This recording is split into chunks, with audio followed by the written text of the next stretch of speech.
more than likely, what we'll be wearing is we have a better level of protection, because normally when we go on these calls, we have no idea what's going to transpire.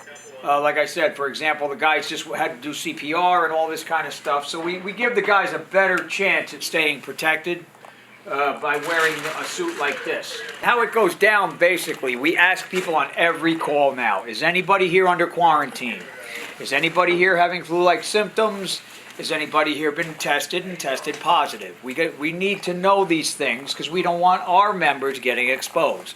So, I mean, we're still going on calls, you know, just like we always have. Like I said, today's another average day.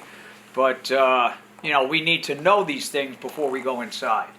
So if we had a kind of call where we needed to don what we call a PPE, our personal protective envelope, firefighter Hewitt would go ahead and take this, set himself up so he's in a good position. He might need a fellow member maybe so he could keep his balance while he's putting it on or something like that. This has some traction. It's like a yellow boot. It has some traction at the bottom.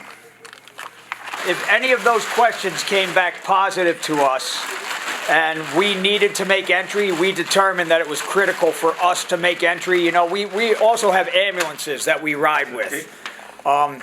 More often than not, the ambulance folks will get there and basically address the problem, depending on the complexity of the call, again. And if the caller, if the patient actually is a known coronavirus patient, yes, we think it appropriate to take these measures, again, to keep our members safe and not have them become part of the problem.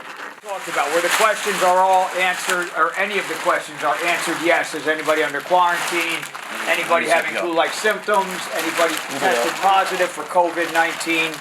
This kind of thing.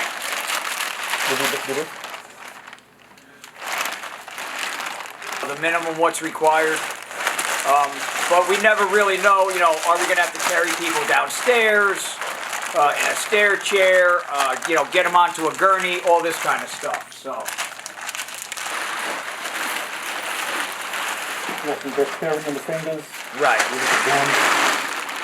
Right, and again, we could simulate, you know, if you had to bend down, right, Mark, just and pick somebody up, you know, any of that kind of stuff, you know.